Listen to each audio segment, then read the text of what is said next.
Diga amém. Salmos 92, 13 diz assim: o justo florescerá como a palmeira e crescerá como o cedro do Líbano. Os que estão plantados na casa do Senhor florescerão nos átrios do nosso Deus. Na velhice ainda darão frutos, serão viçosos e vigorosos. Alguém pode dizer glória a Deus por isso? Na versão A Mensagem, Salmos 92, 13 diz assim: os bons prosperarão como palmeiras, crescerão como os cedros do Líbano, transplantados para o quintal do Eterno. Crescerão na presença de Deus, flexíveis e verdejantes, e viris ainda na velhice. Alguém pode dizer glória a Deus por isso? Sabe, primeira chave que eu quero compartilhar com você está nesse texto, está em Salmos 92, 13. Eu quero que você depois medite nesse texto. Em cada versão ou em cada tradução que a gente lê, você tem a percepção de alguns pontos sensíveis nesse texto. Primeira coisa que me chama a atenção nessa primeira versão que a gente leu é que a Bíblia diz que os que estão plantados na casa do Senhor florescerão nos átrios do nosso Deus. Mas na versão A Mensagem diz assim: transplantados para o quintal do Eterno, crescerão na presença de Deus. Primeira coisa que eu quero compartilhar com você, irmão, é que não há nenhum lugar que um homem de Deus possa prosperar que não seja no próprio Deus. Todo lugar fora de Deus é um lugar perigoso. Por quê? Porque não é para esse lugar que você foi chamado para estar. Eu não estou falando de estar dentro de uma igreja, eu não estou falando de você acampar ou trazer as suas malas para querer morar dentro de um auditório. Eu não estou falando sobre a presença de Deus que se move num campus. O que eu quero compartilhar com você é que o lugar mais seguro que você pode estar é plantado em Deus. Alguém está comigo? Diga amém. Então, o primeiro princípio que eu quero compartilhar é que tudo que foi criado se torna dependente da sua fonte de vida. Tudo que Deus criou, Ele não só criou, mas Ele estabeleceu um vínculo de dependência. Tudo que Deus criou, Ele não só criou, mas Ele estabeleceu um vínculo de dependência. Então você só prospera no lugar onde você foi gerado em Deus. Você só floresce no lugar onde você foi gerado em Deus. Você só cresce no lugar onde você foi gerado em Deus. É por isso que eu falei ainda há pouco durante as nossas ofertas, uma semente espiritual gera frutos espirituais. Um posicionamento em fé vai gerar milagres. Por quê? Porque você não está militando com armas naturais, você está militando com armas espirituais. Quando a gente entende a força de um clamor, quando a gente entende a força do louvor e da adoração, a gente entende que não é sobre música mais, não é sobre ritmo, é sobre usarmos a nossa adoração como armas de ataque, como armas de defesa. Então, para quem não sabe, a força que a adoração tem é só música, é uma boa letra, é um bom ritmo, e às vezes, vamos ser sinceros, nem é tão bom assim, mas é só música, é só emoção, é só sentimento. Mas para quem entende o que existe por trás da adoração, você não está apenas cantando uma canção, você está gerando um ambiente de glória, você está celebrando com tudo que você tem, você está honrando a Deus, você está preparando o ambiente para o sobrenatural se mover sem impedimento, sem barreiras, sem bloqueios. Alguém está comigo aqui? Diga amém. Então Deus estabeleceu um princípio: tudo que foi criado se torna dependente do ambiente que o criou. A gente vê isso muito claro em Gênesis. A gente vê em Gênesis Deus estabelecendo o novo, mas ao invés de dar ordem para o que seria criado, Ele deu ordem para o ambiente que o criou. Deus não fala com os peixes, mas nós vemos Deus falando com o mar. Deus não fala com as plantas, mas nós vemos Deus falando com a terra. Deus não fala com o barro, mas nós vemos Deus falando consigo mesmo, quando foi criar você. Vamos para o texto. Gênesis diz assim, Gênesis 1:11. E disse Deus: produza a terra a erva verde, erva que dê semente, árvore frutífera que dê fruto segundo a sua espécie, cuja semente está nela sobre a terra. E assim foi. E a terra produziu erva. Quem produziu erva?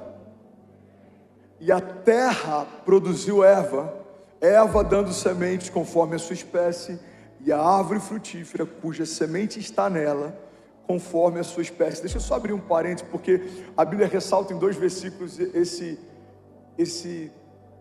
princípio em relação ao fruto, e eu queria falar um pouco sobre isso. O que diferencia um fruto de um legume ou de uma verdura, por exemplo? Alguém sabe? Por que um fruto é considerado fruto? Todo fruto é considerado fruto porque carrega dentro de si as suas sementes. É por isso que o tomate, por exemplo, por mais que a gente muitas vezes trate como legume, o tomate é um fruto. Por quê? Porque as sementes dele estão dentro de si. Você pode pensar em qualquer fruto, da goiaba ao abacate, você pode pensar até inclusive a banana, você consegue ver aqueles pontinhos pretos, são as sementes que estão dentro da fruta. Então existe um princípio sobre o fruto carrega as sementes dentro de si, e é por isso que não dá para você esperar colher algo diferente daquilo que você tem semeado. Deus colocou em você sementes de milagres, Deus depositou em você sementes de fé. Aleluia! Então você carrega algo precioso, poderoso. Deus depositou em você as sementes que vão liberar uma colheita sobrenatural ao longo da tua jornada. Todo romper, todo milagre, todo transbordo, tudo isso já foi depositado em você. Irmão, guarda isso. Eu já falei sobre isso em alguma outra mensagem, mas eu quero lembrar para alguém aqui. Deus depositou em você algo que vai liberar o que Ele prometeu a você. Deus já depositou em você algo que vai liberar o que Ele prometeu a você.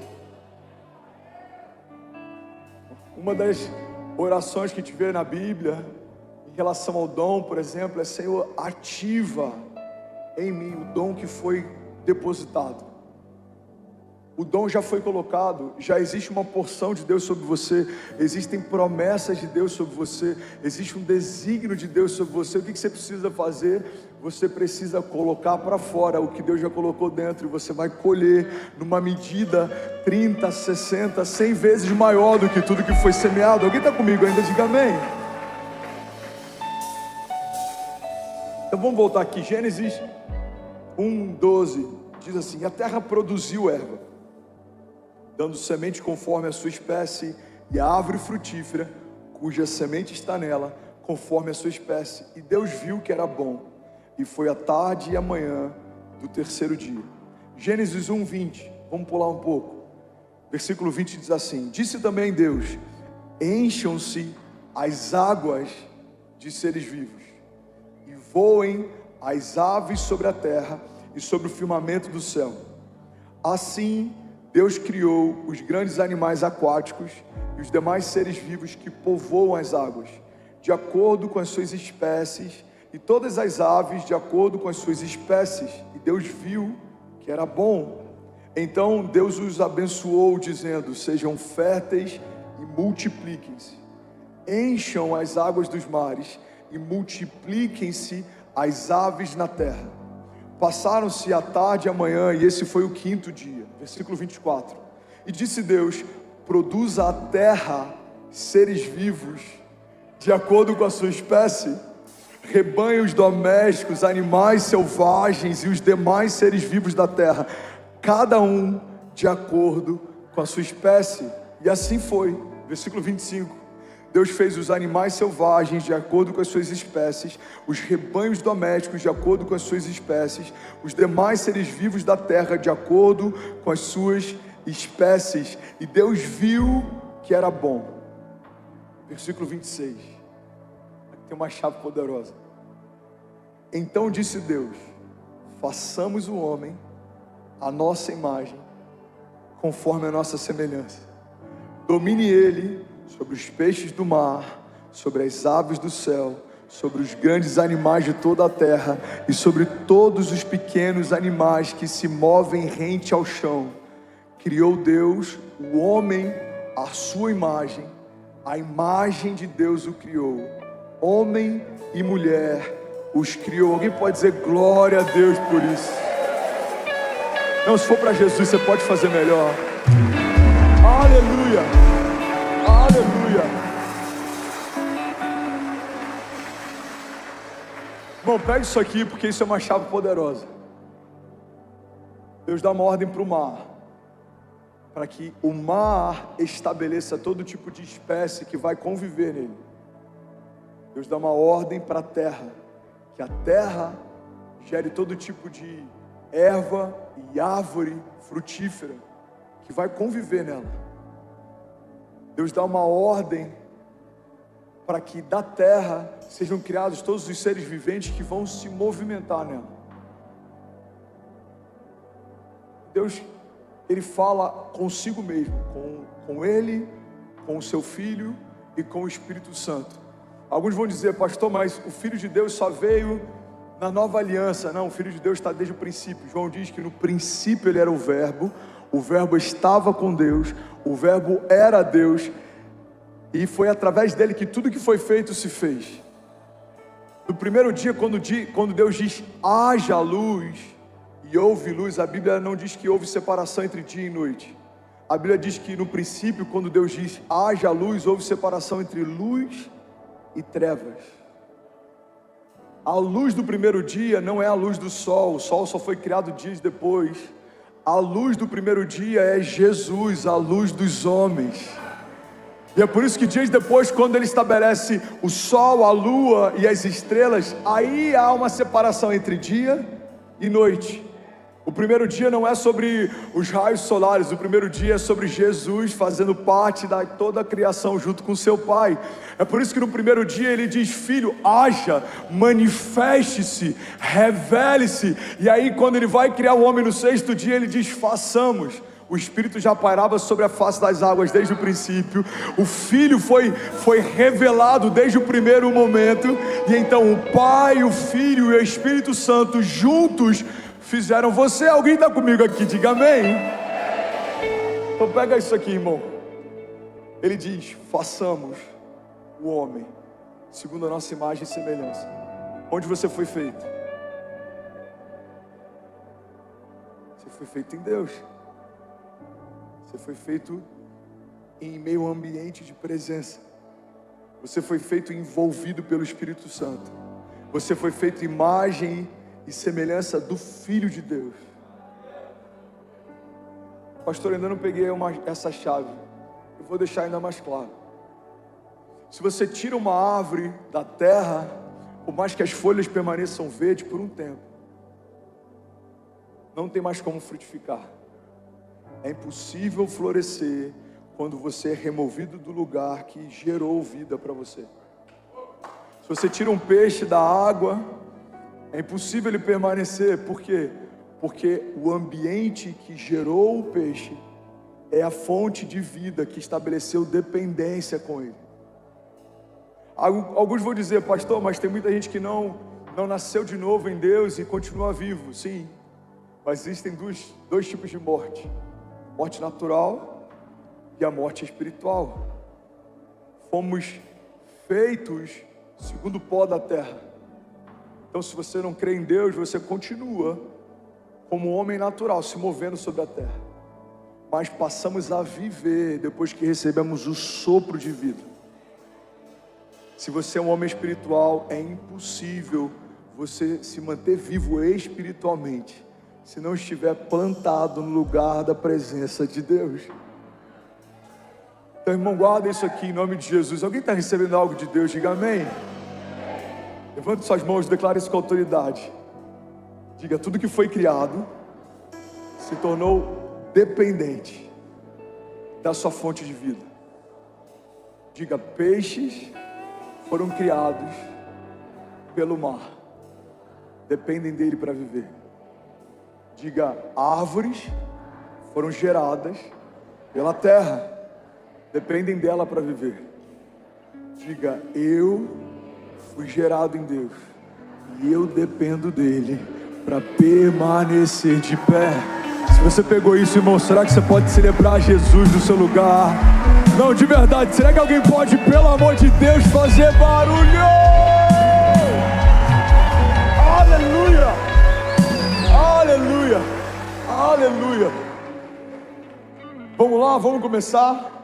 Primeiro princípio básico para a gente entender tudo que Deus vai falar aqui. Você foi plantado em um ambiente, e esse ambiente define o seu tamanho. Produção, traz para mim aquele bonsai, por favor. Gente, eu juro que eu tentei comprar o bonsai mais bonito de São Paulo, mas esse foi o melhor que a gente achou, ok? A gente fez o nosso melhor. Carlinho passou o final de semana todo procurando.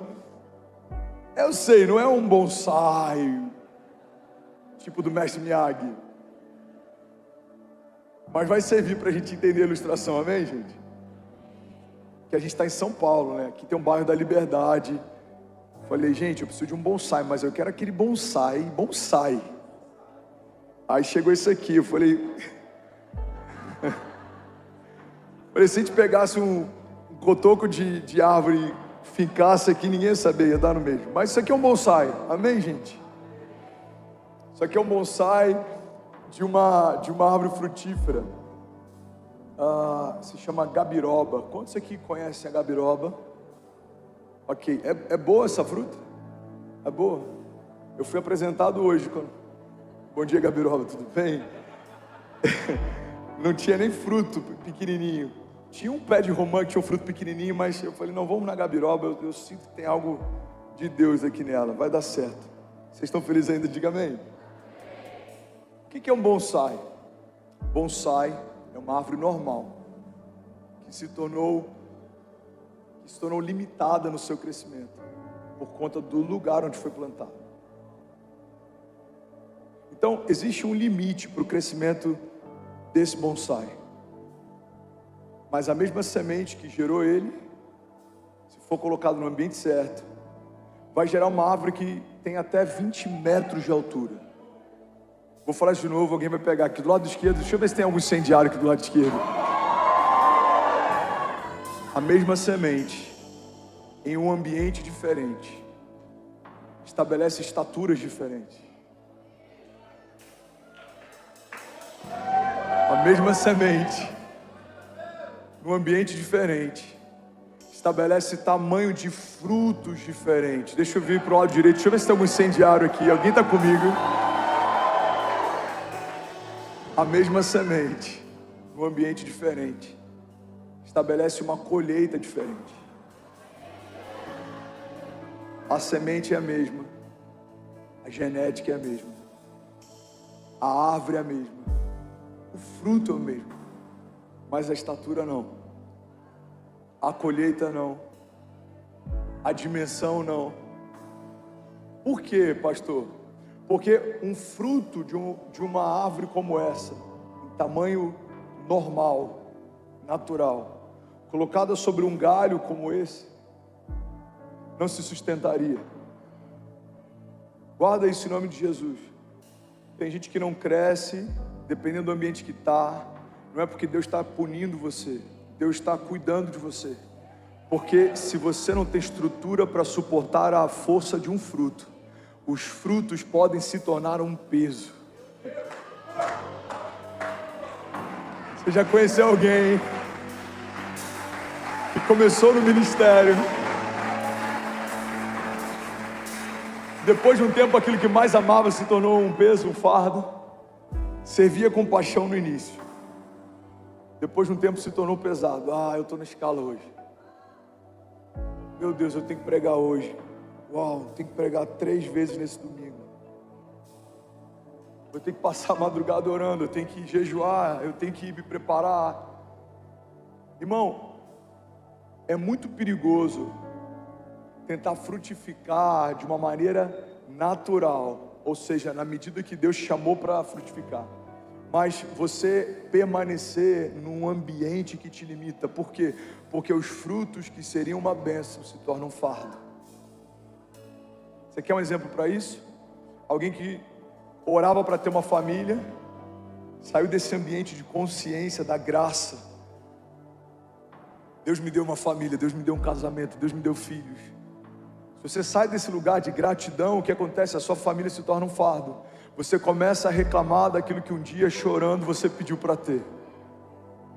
O casamento se torna um fardo, o ministério se torna um fardo, o trabalho se torna um fardo. Eu já falei sobre isso aqui um tempo atrás. Já imaginou se tudo que a gente reclama a gente perdesse enquanto reclama? Você vai dizer assim: cara, eu não aguento meu cabelo. Cabelo horroroso, irmão, não aguento mais. Pum, careca. Cara, eu tô cansado desse trabalho, todo dia a mesma coisa. Pum, desempregado. Cara, minha mãe toda hora manda mensagem, toda hora reclama da mesma coisa. Pronto, órfão. Cara, meu esposo, eu vou te falar, toda hora toalha em cima da toalha em cima da cama, nunca dá descarga. Eu não aguento mais, Jesus, esse homem que você me deu. Bum, viúva. Eu não aguento servir, gente, toda hora. É escala, é culto. Aí quando a gente acha que vai descansar, o pastor inventa uma conferência. Aí daqui a pouco é batismo, é 2 batismos no ano, é 3, é 4, é 5 batismos. Bum, desigrejado, fora do corpo. Não reclame daquilo que um dia chorando você pediu para ter. Você está comigo? Diga amém.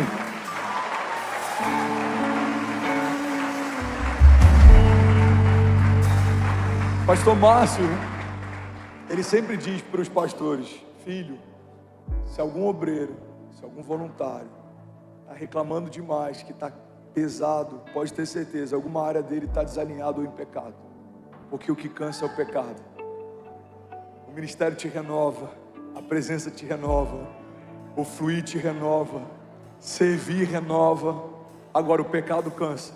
O pecado faz a gente murmurar daquilo que um dia a gente mais amou. O pecado faz a gente recusar aquilo que um dia a gente desejou. O pecado nos tira de um lugar onde você pode crescer como uma árvore frondosa e nos coloca no lugar onde o nosso crescimento é limitado. Agora os frutos se tornaram menores. Por quê? Porque se forem grandes demais, eles vão quebrar toda a estrutura que você tem. Alguém está comigo aqui? Diga amém. O que limitou essa árvore para se tornar o que ela se tornou? O ambiente onde ela foi plantada. O ambiente onde você está plantado diz respeito não só aos frutos que você vai ter, mas diz respeito também até onde, cara, pega isso aqui em nome de Jesus, até onde as suas raízes podem chegar. A gente vai ler daqui a pouco, mas eu quero antecipar. Salmos fala a respeito disso, Jeremias fala a respeito disso, que um homem que confia no Senhor é como uma árvore plantada junto ao ribeiro das águas, ou seja, as raízes se estendem até um lugar onde tem água. Mas quando você está num ambiente limitado, por mais que você se esforce, as suas raízes não podem sair daqui. Então toda a água que você vai ter é diretamente ligado à água que alguém vai te dar, ou seja, você se tornou dependente de algo ou de alguém. Mas quando você está plantado no lugar certo, por mais que o tempo seja um tempo ruim, por mais que o lugar seja um lugar árido, as suas raízes se estenderão até onde há água. E você vai permanecer com as suas folhas verdes mesmo no tempo da seca.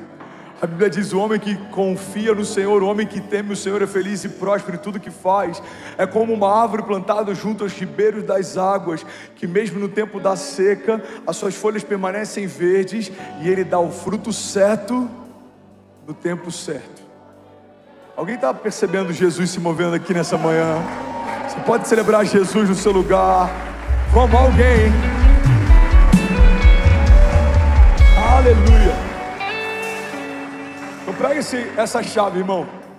O lugar onde você está plantado determina a sua estatura. Fala para quem está do seu lado: o lugar onde você está plantado determina a sua estatura. Fala para quem está do outro lado, para ninguém ficar de fora. Fala: o lugar onde você está plantado determina a sua estatura. Deixa eu fazer um pedido para a mídia. Lindão, espera eu liberar a chave para botar o texto. Você está dando spoiler em todo o princípio. Eu sei que você está animado com a palavra, eu sei que você está feliz para pregar junto, mas me ajuda. Amém? Vamos dar uma salva de palmas pro time da mídia. Eu tô assim, será que já entraram? Espera aí, eu cheguei lá. Vai dar tudo certo. Vocês estão felizes ainda? Então volta essa chave aqui, eu vou compartilhar ela e a gente vai fazer surpresa. Você vai falar, uau, Jesus. Isso. Vamos lá? Próximo princípio que eu quero compartilhar e que é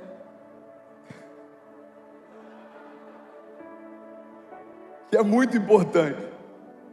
O ambiente tem um potencial de te prosperar ou de te deformar. Uau! Não, volta. Gente, eu amo isso na igreja americana. O pastor da igreja americana fala assim, porque Deus ama você. Metade da igreja levanta e fala assim, wow, Jesus, come on, pastor, let's do it. Na igreja brasileira, a gente libera uma rema e o pessoal fala assim, bom. Aí você vem aqui, libera uma chave e fala, acho que o Luiz Hermínio já falou isso. Então vamos fazer surpresa, amém? Vou liberar uma chave e falar, uau, obrigado Jesus, meu Deus, que palavra poderosa, vocês estão preparados?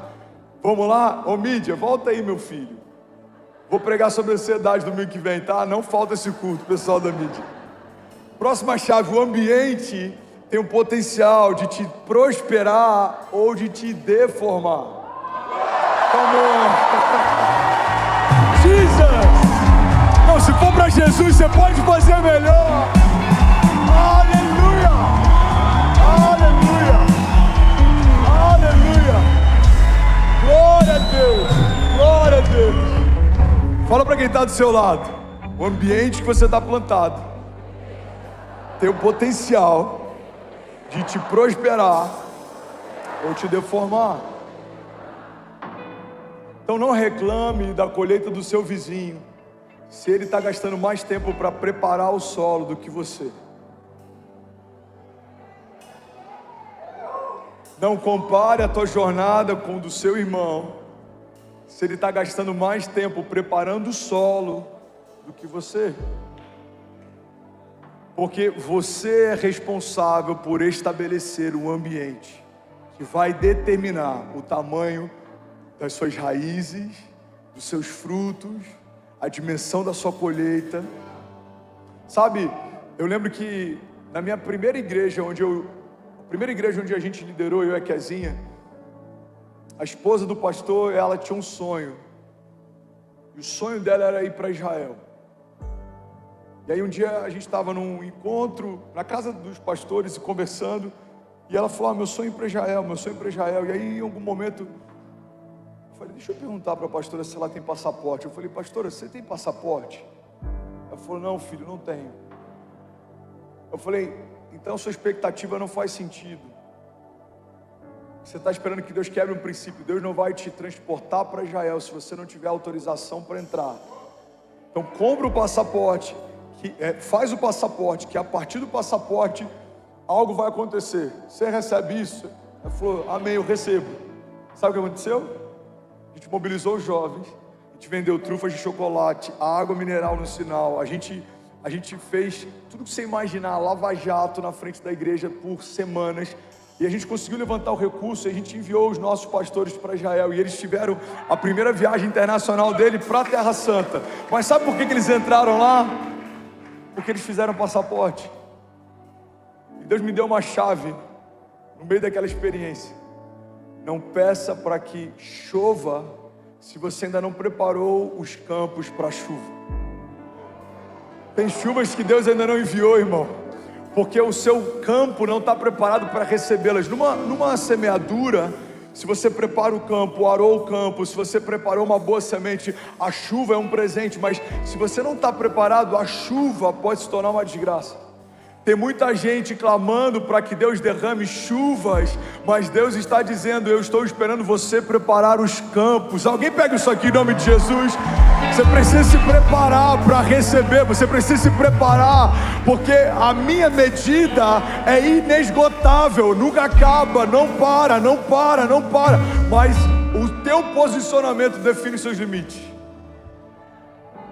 Se você tem se preparado para liderar um ministério, eu vou te confiar um ministério. Se você tem se preparado para liderar uma cidade, eu vou te confiar uma cidade. Se você tem se preparado para liderar uma nação, eu posso te confiar uma nação. A Bíblia diz, irmão, pega isso aqui: pede-me e eu te darei as nações por herança e os confins da terra como a tua propriedade. Alguém pode dizer glória a Deus por isso? Mas por que tem muita gente que não rompe, pastor?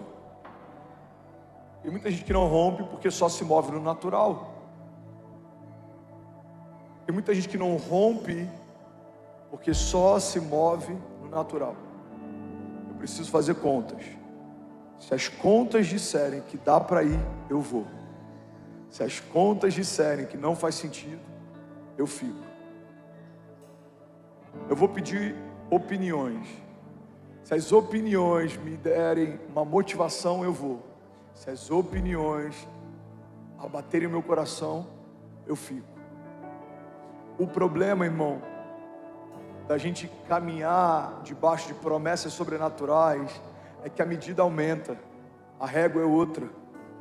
Deus não te chamou para caminhar como homem natural, porque você deixou de ser natural quando confessou Jesus como Senhor e Salvador da sua vida.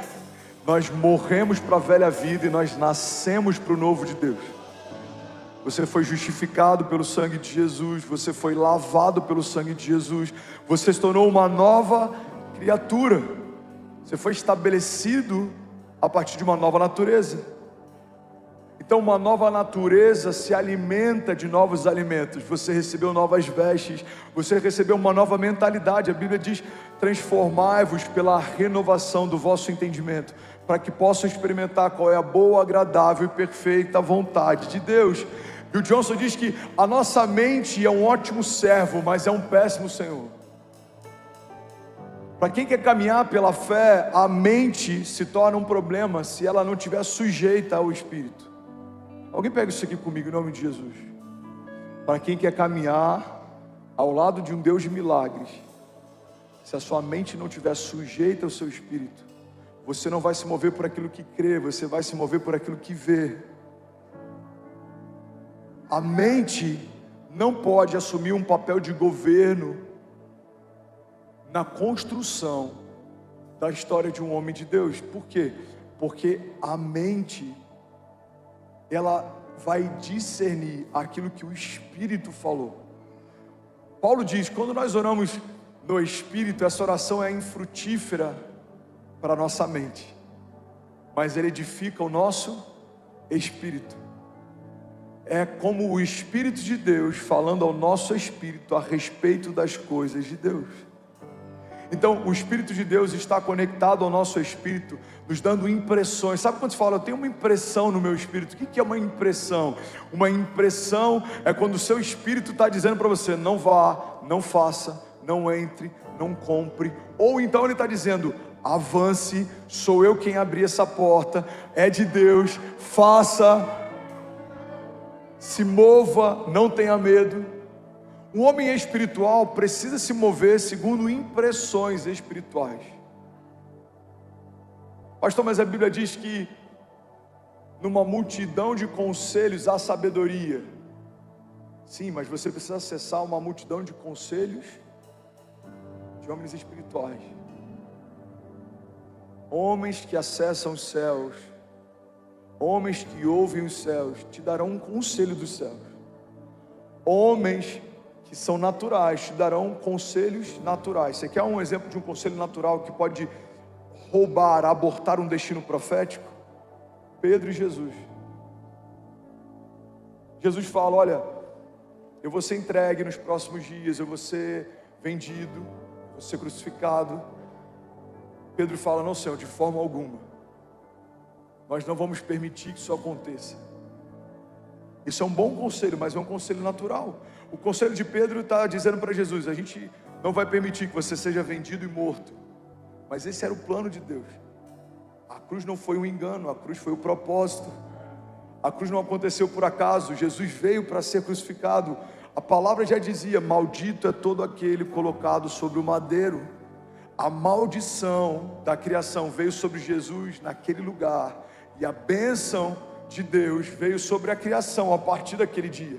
Então o que Pedro está dizendo naturalmente é: nós pouparemos você, guardaremos você, cobriremos você. Mas o que Pedro está dizendo, segundo o entendimento espiritual, é: nós impediremos o plano da redenção de se manifestar. E é por isso que Jesus é tão duro. Jesus responde ele dizendo: para trás de mim, Satanás. Esse é um conselho bom, mas não é um conselho de Deus. Pega isso aqui. Esse é um conselho que me poupa, mas nem sempre me poupar significa me levar para o lugar que Deus quer me levar. Tem muita gente que não rompe, está cercada de mimimi, de escassez. Por quê? Porque tem momentos que você tinha que ser confrontado e você esperava que você fosse abraçado. Tem momentos que você precisava ser colocado numa estação de desconforto, mas você preferiu ficar no lugar de conforto. Irmão, não acaba bem quando em momentos em que a gente tem que estar em meio a batalhas, a gente prefere ficar em meio a palácios. A Bíblia diz que era primavera, tempo em que os reis iam para a guerra. Davi preferiu ficar no palácio. E porque numa estação de guerra ele preferiu o conforto, ele abriu uma brecha que manchou para sempre o seu legado, a sua história e a sua família. Quem está comigo aqui ainda, diga amém. Então guarda isso, irmão. O lugar de desconforto com Deus é o melhor lugar que você pode estar. Um lugar de batalhas, desafios com Deus é o melhor lugar que você pode estar. O lugar mais seguro que um homem espiritual pode estar é correndo riscos com Deus. Mas muitas vezes a gente espera a aprovação de homens para se mover debaixo de uma palavra de Deus. Muitas vezes a gente espera opinião de homens para se mover debaixo de uma palavra de Deus. Irmão, olha para mim. Se Pedro tivesse consultado os discípulos, ele não teria andado sobre as águas.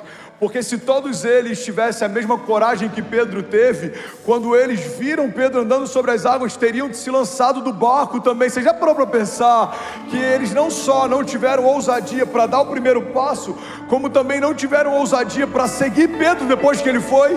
Mas a Bíblia diz que depois que Jesus ele morre, Pedro nega Jesus 3 vezes. Ele então está mal, abatido, e ele volta a fazer o que fazia. Ele fala: eu vou voltar a pescar. E a Bíblia diz que os discípulos seguem ele. Irmão, guarda isso. Nem todo mundo vai ter ousadia para seguir você debaixo de um caminho de milagres sobre as águas, mas tem muita gente que vai seguir você para qualquer lugar natural. Então não ache que estar caminhando ao lado de muitas pessoas significa estar caminhando debaixo de uma palavra de Deus, porque no ministério de Jesus, o momento do ápice do seu ministério aconteceu no momento de a sua menor popularidade. Os discípulos dispersaram, a multidão foi embora, Pilatos lavou a mão, Pedro negou a ele, mas naquele dia o sangue de Jesus trouxe redenção à criação. Alguém pode dizer glória a Deus por isso? Aleluia, aleluia, Jesus. Aleluia.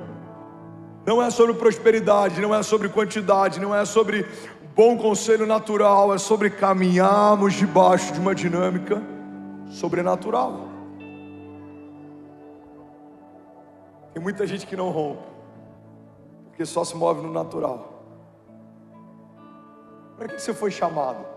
Você foi chamado para crer no inacreditável, para ver o invisível.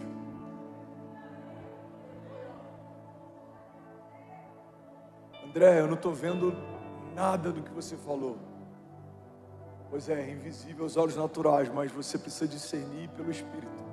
Deus disse: o epicentro de uma onda de avivamento que vai tocar a nação. Alguns falavam: mas é só um auditório, são 1000 metros quadrados, são 600 pessoas, é só mais uma igreja, é só mais um culto. Não. Pelos olhos da fé eu creio, existe algo sobrenatural acontecendo. Eu recebi de 2 ou 3 homens de Deus em momentos diferentes essa palavra, que a gente viveria no Brasil, o epicentro de um avivamento. Você sabe o que é um epicentro? O epicentro de um maremoto é a gênese, o início desse fenômeno que acontece num lugar onde ninguém vê, debaixo das águas. O epicentro de uma grande onda começa a se formar. Guarda isso, irmão. Eu preguei esses dias sobre homens de governo, e eu falei que governa quem ouve os céus. José governou no tempo da seca porque ouviu os céus no tempo da fartura. Daniel era mais sábio do que todos os sábios da Babilônia. Todo homem de Deus e todo herói da fé governou porque ouviu os céus. Eu vou usar um termo entre 2 aspas para que ninguém depois me questione, mas guarda isso, é quase uma covardia. Os homens naturais estão se movendo segundo estratégias naturais, mas os filhos de Deus estão se movendo segundo uma palavra de Deus.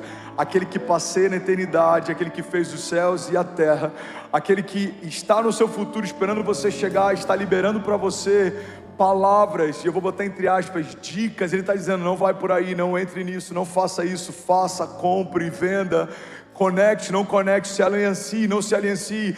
A palavra de Deus diz em Eclesiastes 3, há um tempo determinado para todo o propósito debaixo dos céus. Então quem ouve os céus governa. Por quê? Porque discerne as estações.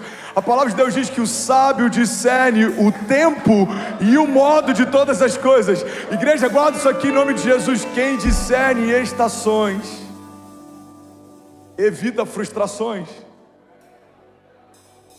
É tempo das vacas gordas. José falou, está vindo um tempo de vacas magras, vamos guardar. Ele ouviu. Uau, eu preciso terminar. Alguém consegue ouvir mais 5 minutos dessa palavra? Ele ouviu uma palavra, e ele governou no tempo da seca. Ele juntou semente quando ninguém juntava, ele vendeu semente quando ninguém tinha. Pega isso aqui, irmão. José juntou semente quando ninguém juntava, e ele vendeu semente quando ninguém tinha. Por quê? Porque quem ouve os céus governa. Quem ouve os céus governa. Então você não foi chamado para caminhar de forma natural. Você foi plantado num ambiente sobrenatural. Suas promessas são sobrenaturais, foram feitas por um Deus sobrenatural. A sua aliança é uma aliança sobrenatural. Olha o que a palavra de Deus diz. A ceia, o cálice, representa uma aliança feita pelo sangue de Jesus. É uma representação. Mas a aliança não tem a ver com suco de uva sobre vinho. A aliança foi estabelecida por sangue. O sangue de Jesus estabeleceu uma aliança sobrenatural. E a partir dessa aliança, todo aquele que nele crê não perece, mas será salvo. Se você nasceu de novo, você se tornou um homem espiritual, e tudo que você vai viver a partir de uma dinâmica espiritual. As promessas são espirituais, os milagres são espirituais, a provisão é espiritual, os livramentos são espirituais. Por quê? Porque você não é mais dessa terra, você não é mais pó da terra, você se tornou cidadão do céu. Jesus, o único Filho de Deus, se fez homem para que todos os homens pudessem ser feitos filhos de Deus. 1 Coríntios 1:20 diz: onde está o sábio? Onde está o erudito? Onde está o questionador dessa era? Acaso não tornou Deus louca a sabedoria desse mundo? Visto que na sabedoria de Deus o mundo não o conheceu por meio da sabedoria humana, agradou a Deus salvar aqueles que creem por meio da loucura da pregação. Os judeus pedem sinais miraculosos, os gregos procuram sabedoria. Nós, porém, você pode levantar suas mãos. Nós, porém, pregamos a Cristo crucificado, o qual de fato é escândalo para os judeus e é loucura para os gentios, mas para aqueles que foram chamados, tanto judeus como gregos, Cristo é o poder de Deus e a sabedoria de Deus. Porque a sabedoria de Deus é mais sábia que a sabedoria humana, e a fraqueza de Deus é mais forte que a força do homem. Irmãos, pensem no que vocês eram quando foram chamados. Poucos eram sábios segundo os padrões humanos, poucos eram poderosos, poucos eram de nobre nascimento, mas Deus escolheu as coisas loucas do mundo para envergonhar os sábios, e escolheu as coisas fracas do mundo para envergonhar as fortes. Ele escolheu as coisas insignificantes do mundo, as desprezadas e as que nada são, para reduzir a nada as que são, para que ninguém se vanglorie diante dele. Alguém pode dizer glória a Deus por isso? Aleluia, aleluia. Se for para Jesus, você pode fazer melhor. Aleluia, aleluia. A loucura de Deus é mais sábia do que a sabedoria humana. Então guarda isso, irmão. Você está plantado em um ambiente sobrenatural. Não dependa de um conselho ou de uma sabedoria natural. Todas as pessoas que são apenas naturais, que eu consultei antes da gente fazer o que fez, disseram para a gente não fazer o que a gente fez. Deixa eu ver. Olha, pela projeção, pelos indicadores, pelos últimos 3 meses, não faz sentido vocês alugarem esse novo espaço, não faz sentido vocês construírem esse lago, não faz sentido vocês sonharem com o novo auditório, não faz sentido. Mas toda vez que um conselho natural vem de encontro a uma impressão que eu tenho no Espírito, isso me dá mais coragem para fazer. Por quê? Porque Deus ama confundir as coisas naturais, para que ninguém se vanglorie diante dele. Versículo 27. Mas Deus escolheu as coisas loucas do mundo para envergonhar os sábios, e escolheu as coisas fracas do mundo para envergonhar as fortes. Preciso terminar. Alguém recebeu algo de Deus aqui? Diga amém. Você pode celebrar Jesus no seu lugar. Aleluia, aleluia, aleluia. Eu vou pregar essa mensagem no próximo culto, e nas 17 horas. Se você lembrar de alguém que precisa ouvir isso, por favor, faça vir para a igreja. Coloca no teu carro e traz, convida, insiste. Mas eu sinto no meu espírito que essa mensagem vai liberar um novo tempo na vida de muita gente aqui. Você recebe isso? Diga amém. Fica de pé no teu lugar. Eu quero finalizar, eu quero profetizar a palavra sobre você. Ainda bem que eu vi Jesus. Igreja, olha para mim. Qual é o melhor lugar que eu posso estar? Na presença. O salmista faz uma oração que é tão poderosa. Por que Davi era um homem diferente? Porque Davi entendeu princípios que se moveu debaixo deles. O salmista diz: uma única coisa eu peço ao Senhor, e ela eu persigo todos os dias, que eu possa permanecer nesse lugar. Irmão, olha a oração que Davi fez enquanto estava preocupado em trazer a arca da aliança e a presença manifesta de Deus para o meio do povo. Ele diz: Senhor, eu não descansarei, e as minhas pálpebras não se fecharão, enquanto não trouxer a presença de volta para a cidade. Davi entendia que existe uma chave na presença. O que a Bíblia diz? Quando a arca cai, os bois tropeçam, a arca cai, Davi fica angustiado, não sabe o que fazer. Ele fala: guarda essa arca em algum lugar, até que eu possa entender como fazer o que a gente vai fazer. A Bíblia diz que então colocaram a arca na casa de Obed-Edom. 3 meses depois, homens chegam para o rei e falam: rei, nesses últimos meses, tudo o que Obed-Edom tem e faz prospera por causa da arca. Igreja, pega isso aqui. Uma casa, cara, isso é muito forte. Uma casa ordinária viveu um mover extraordinário, porque a presença entrou nela. Uma casa natural viveu um mover sobrenatural, porque a presença chegou nela. Mas nós estamos debaixo de uma aliança superior. Naquela época, a presença de Deus se manifestava no Santo dos Santos, na Arca da Aliança, e só um sumo sacerdote tinha acesso a isso pontualmente. Pega isso aqui. O sumo sacerdote colocava as roupas sacerdotais e tinha na sua cintura uma espécie de uma corda com vários sinos, e essa corda ela era esticada e ficava do lado de fora com outros sacerdotes segurando. Se o sumo sacerdote entrasse na presença, onde a presença manifesta de Deus se movia, e ele não estivesse em santidade, ele era fulminado pela santidade de Deus. Pega isso aqui, irmão. Na antiga aliança, o poder da presença de Deus matava aqueles que não estavam debaixo de santidade em Deus. Então o sumo sacerdote se preparava, se limpava, se purificava, acessava pontualmente. A presença manifesta de Deus vinha sobre a Arca da Aliança. E se ele fosse fulminado, os sinos paravam de tocar. Então quem estava do lado de fora sabia: o sumo sacerdote foi fulminado. Eles arrastavam para fora, e o novo sumo sacerdote acessava aquele ambiente. Estamos debaixo de uma aliança superior.